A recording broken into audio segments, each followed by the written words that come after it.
Hello, BookTube. It was brought to my attention on a live stream last night, to my horror, that I have never actually done an essentials video about shark books.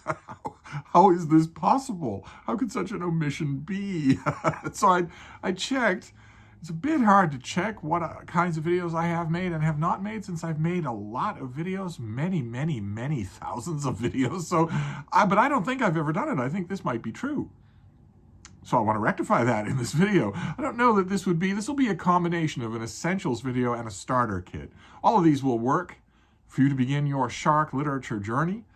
I began mine a long time ago. And like most people who spent a lot of time on Earth's oceans, I've spent a lot of time on Earth's oceans, on all the various oceans of Earth. I have what I guess we could euphemistically refer to as a healthy respect for sharks. You were told many times that you have a greater chance of being struck by lightning than bitten by a shark. You are told many times that most of the species of sharks on Earth are very small and non-aggressive. That doesn't really help when you've got 20-footers out there who can eat people, and who regularly do, and who now, thanks to the ubiquity of cell phones, have been caught on camera eating people. I've never really understood those better chance of quips. It all depends on what you're doing. Of course, your odds of anything are fungible depending on what you're doing. For a time in Southern California, I used to know a group of gorgeous, wonderful guys, young guys, who went out surfing every morning. They went out a little bit before dawn, and they would surf the breaks of the dawn set as the sun was coming up, off the coast of Southern California. That is exactly the time and exactly the place where sharks of all kinds come in and up in order to feed. And they are feeding on things that from below look identical to what you look like. They knew that. All these guys knew that. And they would come back at 9, 10 in the morning. They'd come back to the house where I would often visit them in order to get rippingly stoned, which if you follow any accounts on Instagram or on Twitter or on YouTube, or young men between the ages of 18 and 25 who have a surfing identity. So you will often see pictures of them surfing. That's the only point. That is the whole point of it, is the getting rippingly stoned afterwards. And they would always sit back on their ratty couches and say, you got a better chance of being struck by lightning than attacked by a shark. And I tried every once in a while, when they were still sober, I would try to say, no, no, that's from a standing start. If you are sitting on your couch in your rumpus room in Champaign-Urbana, you have no chance of being attacked by a shark, and virtually no chance of being struck by lightning. If you're surfing in the breaks off Southern California at dawn, you have an enormously greater chance of being attacked by a shark. It's not the same. The odds don't stay static. But that led to that and also being very familiar with a lot of marine environments. A lot of my favorite places on Earth are marine environments, marine cities, coastal cities of one kind or another, led to a fascination with sharks early on. And so I have a lot of books to recommend. I want to start with the most famous one of all, I think by a wide margin, and that is Peter Benchley's novel Jaws, which is actually very good. It's actually a very good novel. It's a good, solid piece of 20th century, latter half of the 20th century fiction. It will never be considered that way. It will never be read that way by anybody because it has a giant killer shark in it. But the giant killer shark, if I may venture onto the thin branch of English majorism, is kind of a metaphor in this book, but it doesn't matter. Nobody's ever going to listen to that. It is entertaining in a competent way that a lot of the fiction then was even mid-list. When this started out, it was mid-list. Benchley was not. This had not yet become a global and international phenomenon. And in a way that I might add here, I don't want to be a little marine predator of my own, but in a way that mid-list fiction most definitely is not today. It isn't satisfying at all today. It's incredibly wretched, most of it. But I want to start off with Jaws. And Jaws, of course, is the story. It's a novel about a giant shark, a giant great white shark, that starts unaccountably feeding in a steady location off the waters of Amity Island in New England, near New York. And this is the story of what's going to happen. What happens if a phenomenon like that actually happens to your town? It will involve the mayor. It will involve the policeman, the police chief.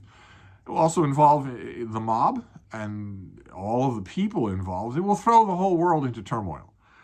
And you all know the movie, so whether you've read the book or not, you know the movie, so you know the basic outlines here. The book differs from the movie in some key ways that I think are very interesting. In one particular instance, more effective than the movie. It's tough to get more effective when you're talking about a movie than Steven Spielberg, but nevertheless, I think he missed a point in the book that would have been very effective if it were done well in the movie.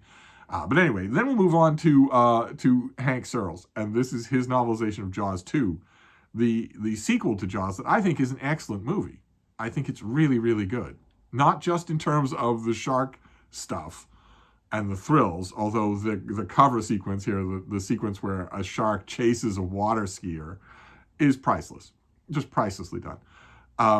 But also in terms of the story. I'm just talking about the movie here. Roy Scheider does, the star who plays Chief Brody, does a much better acting job in Jaws 2 than he does in Jaws 1, in the original Jaws.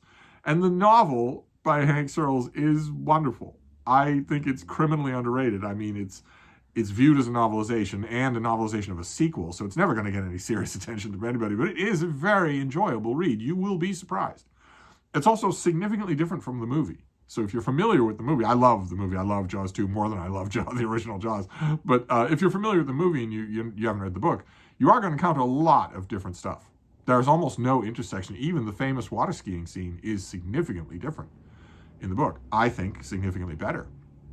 Then we'll move on to, we'll keep going with fiction for a bit here. This is a novel that is not well known. This is actually surprisingly well done for a shark novel. Shark novels are usually schlock, and God bless them for that, but this is not quite. It looks it, but it's not. This is by William Dance, and it is called Hunger. Pretty sure this is out of print, and this was also the, we could say source material, but this is actually just the stuff that was ripped off for the greatest shark movie of all time, which is not Spielberg's Jaws. Of course, it is Deep Blue Sea. The plot of this book is what would happen if scientists enhance the intelligence of sharks. In this book, they do it intentionally. In Deep Blue Sea, it's an accidental side effect of the experiments that are happening on sharks. But in both cases, it answers the fundamental question of shark horror, whether it's on film or on the page, which is the inescapable conclusion. It was inescapable even when Benchley wrote Jaws. And it became more inescapable as the decades went on. The inescapable conclusion that sharks are just animals. They're just fish. Big predatory fish. They're not avatars of evil, and they don't think in anything like a complex way. They don't plan, they don't brood, they don't, as the standard scientist person in Jaws 2, the movie, says, sharks don't take things personally. The basic idea of a lot of shark fiction since then has been, what if they do? What if we make them smarter? They still can't go for a stroll down Fifth Avenue, but what if we make them able to plot and plan and hide and coordinate and whatnot? And that's what this book does, but more effectively than you would think. This is actually an enjoyable reading experience. I don't know that it's available, but clearly someone involved in the, let's say, planning stage of Deep Blue Sea was familiar with this book. Then we have a novel we'll go back to. Often the events of Jaws are mistakenly colluded with Cape Cod, off the coast of my beloved Massachusetts. If Massachusetts is a rectangle, the state of Massachusetts is a rectangle, there is a fishhook that extends out into the Atlantic Ocean. That fishhook is Cape Cod. And Cape Cod, the outer beach of it is on the ocean, and it has always had a shark population. And in the last few decades, state legislation has protected the pinniped population, the population of seals, and as a result, that population has exploded, and as a result, the shark population has exploded. You will now, at Cape Cod, very close to shore, close enough so that if you're on a boat, you could easily swim the distance if you had to. You will now routinely encounter absolutely gigantic great white sharks. There's sharks that are like 15, 20 feet long. Those sharks, I should point out again, are not interested in humans. They know what they're there for. They know what they're interested in. They want to eat seals. But uh, they're big and they're stupid and they're immensely powerful, and they will often, out of curiosity, bite just about anything warm-blooded that comes within their range, especially if it's flopping around and helpless. And if you're bitten by a 15-foot great white shark, even out of curiosity, and the shark says, that's not for me, I don't like tofu, you're still going to die. You're not going to be able to survive a curiosity bite by them. But we'll move back to Cape Cod and to the exploding seal population and to the exploding shark population. This is Chris Jameson's book, Shark Island, where a bunch of shark biologists, marine biologists, always a favorite subject in a book, or on TV, right? The sea was angry that day, my friend, like an old man trying to send back soup in a deli. A bunch of marine biologists want to fix the problem of the danger of all these sharks off the coast of Cape Cod. They try to lure them to an island offshore where innocent bathers will not be in danger. And the sharks don't seem to like it. Of course, the sharks in this book, like the sharks in most of the novels that I've talked about, are preternaturally smart. They're much smarter than they actually are in the real world. The shark in Jaws, I don't know. In Benchley's novel, I'm not sure. We could call it just obsessed, or we don't know its motivations, or something like that. Its quasi-status as a metaphor gives it an escape hatch. The sharks in here do not exist in the real world. And they converge, the sharks converge on the island, but not necessarily happily. And there's a nor'easter, and there's a whole bunch of intervening acts of God that put all of our marine biologists in danger. This is good, cheesy popcorn fun. Then we can come to historical fiction.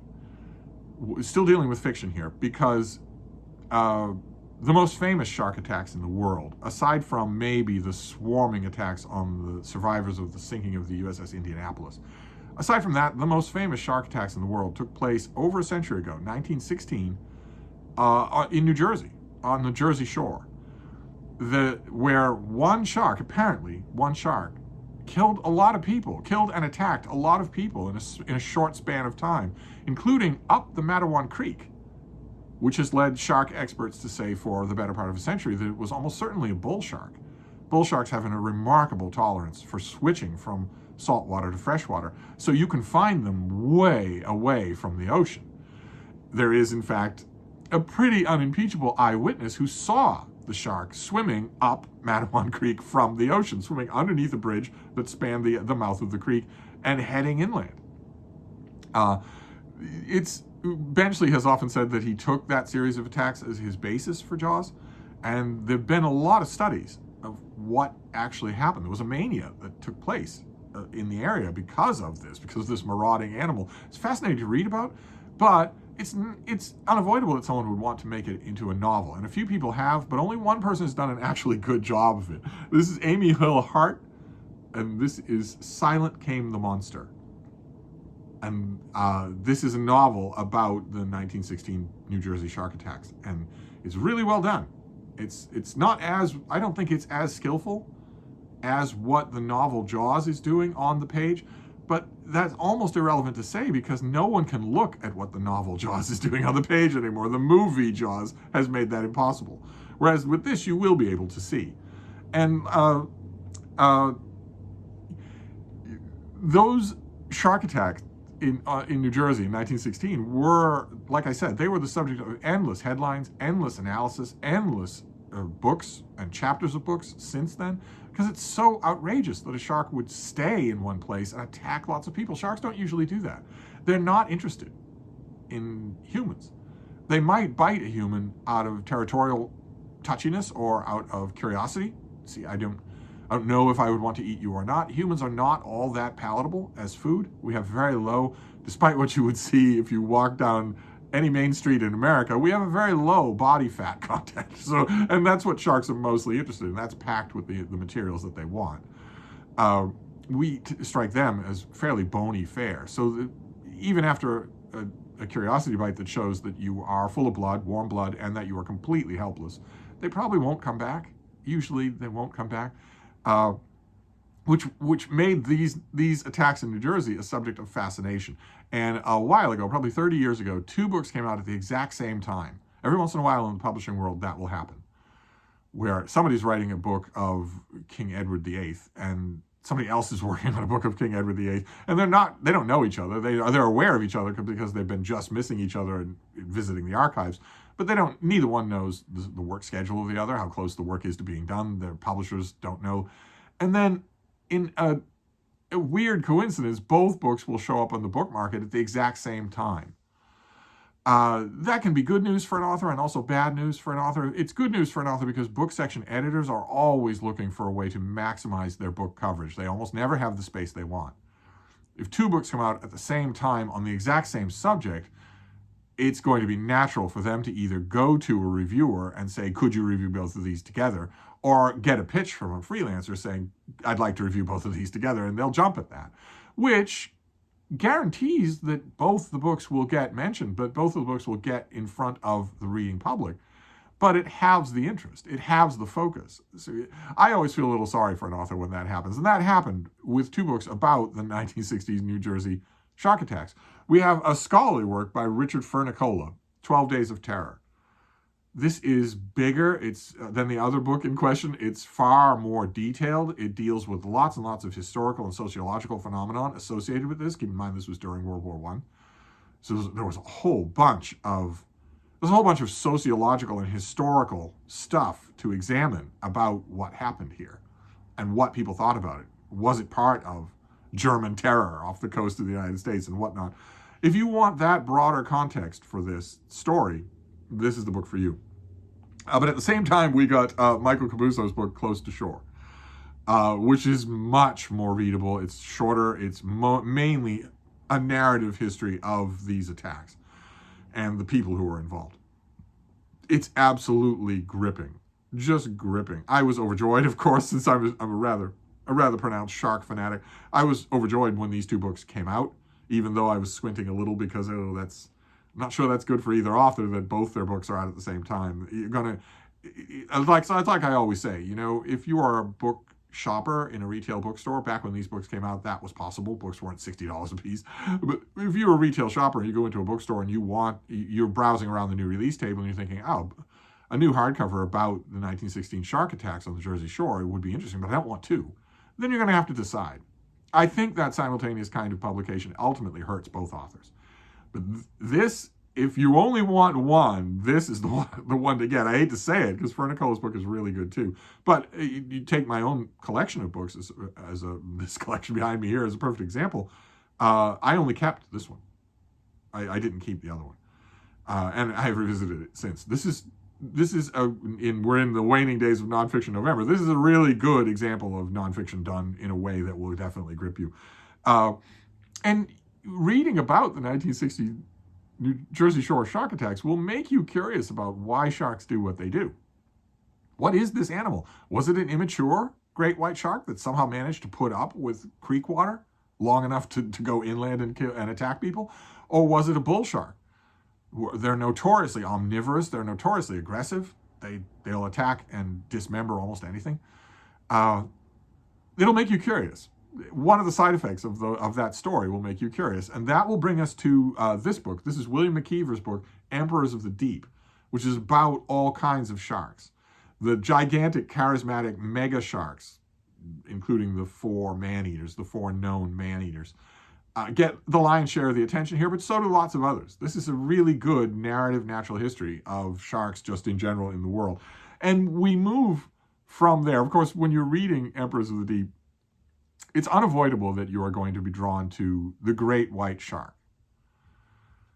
The world's most famous shark, maybe not its most visually arresting. That would have to go to the hammerhead shark, which I've never been able to reconcile with. Hammerheads are known to attack people, but they look just incredibly weird, whereas the great white shark is probably the world's most famous shark.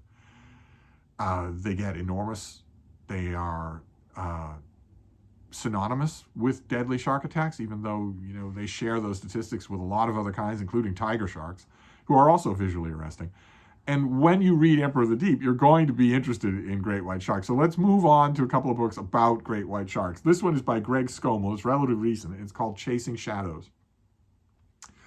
Typically, this kind of a book will be the author teaming up with marine biologists, shark specialists, in order to go looking for great white sharks. And a book like this, as this one does, will dump lots of current research about great white sharks and what they do and where they go and how they mate and what kind of societies they have, and are they smart? Are they smarter than we thought they were? And Scommel does a really good job of that in this book. And it's good. It's actually good. It's very serviceable. But there's only one book on sharks in general, or on great white sharks in specific, that actually raises to the level of literature, to a level of writing, a level of I wouldn't hesitate to say wisdom, that takes the shark as an axiom, but does not sink into boilerplate or info dumps or anything like that. And I'm talking here about Blue Meridian by Peter Mathiasen, which is a shark book in which sharks almost never appear. But still, a lot of you will know this author. He is incredible. He is absolutely amazing prose stylist, and this book really shows that. It really does. This, I think, I took this cover off the internet, but this is the Penguin Nature Classics. If you are ever to use bookstore or yard sale or whatever, and you see stuff with this appearance, this livery, these Penguin Nature Classics are all great. Whoever did the editing for this series never picked a bad book. So finding them is a joy. Finding them in the wild, and this is really, really good when it comes to great white sharks. But we also, I want to wrap up here by tipping the hat to a couple of other reference works that are really good. One is older. We've learned a lot about sharks in the last 30 years, a lot. And this thing is 50 years old, so you might not want to lean on it exclusively for your research purposes, but it's elegantly written, as everything this author wrote was. This is The Book of Sharks by Richard Ellis. I recommend anything by Richard Ellis. This is an older book, but it's quite good. If a battered old hardcover of this shows up at a yard sale or flea market, grab it, because it is really good. You're really going to enjoy it. And when it comes to books, reference works about sharks like that, we'll move far forward to a book we've just recently seen on this channel. This is from Princeton University Press. This is The Lives of Sharks. And this will have far more in the way of an exhaustive visual presentation than Ellis's book. Ellis's book has lots and lots of artwork. This has lots and lots of photography, lots and lots of charts and maps and whatnot. It presents a grimmer picture, because thanks to Peter Benchley's Jaws, sharks have been enemy number one everywhere. In massive amounts of legislation has had to be passed to protect them from being exterminated. And that legislation has, no pun intended, no teeth. Because who's going to know, right? If you're 5 miles offshore and you encounter a 25-foot great white shark, you might want to kill it just because. You might want to try. There are severe fines, and in some places, in some countries, prison terms, criminal terms, but still, the shark populations of the world are being absolutely devastated every day, which is parallel to the fate that we're imposing on these animals, because we're also devastating their food supply. We're trawl lining the oceans completely empty. So the natural history picture here in this book is grimmer than the one that Ellis portrays, but still, you're going to want it to learn about these animals as they are in the world today. And that is a kind of essentials list for shark books. Oh, there's one we've left to last. There's one that we've left out. It's a novel. It's not good. It's, in fact, beautifully bad. It's, of course, Meg by Steve Alden. This is his novel about a giant phosphorescent prehistoric killer shark, a megalodon. He had the idea, such ideas come to people very seldom in their life. He had the idea, what if a megalodon were alive in the world today? Of course, the megalodons went extinct millions and millions of years ago, but they were enormous. They were 5 or 6 times bigger than the biggest great white shark ever recorded. They were gigantic killing machines who had a biome and a food supply that was commensurate with the world in which they flourished, which was full of giant animals of all kinds. And that world doesn't exist anymore. So when our megalodon gets to the surface, never mind the way that our megalodon gets to the surface, when our megalodon gets to the surface, and encounters this basically denuded ocean, well, it starts, of course, it has the idea to kill humpback whales and eat them, because humpback whales are defenseless. They are big, defenseless herbivores. They are very vulnerable. Whales of any kind are very vulnerable, even to the predators in this current denuded ocean. Orcas, killer whales, feed on them regularly. Meg, of course, does. But it wouldn't be a schlocky shark thriller if Meg didn't eventually start eating people. That is exactly what happens. And there is a heroic marine biologist. So this is, I had to end this list with Meg, because Meg is virtually a religious experience when it comes to schlocky shark fiction. So there you go. That is a basic starter kit for shark books. Of course, there are lots and lots of more technical study manuals. There are many, many natural history books.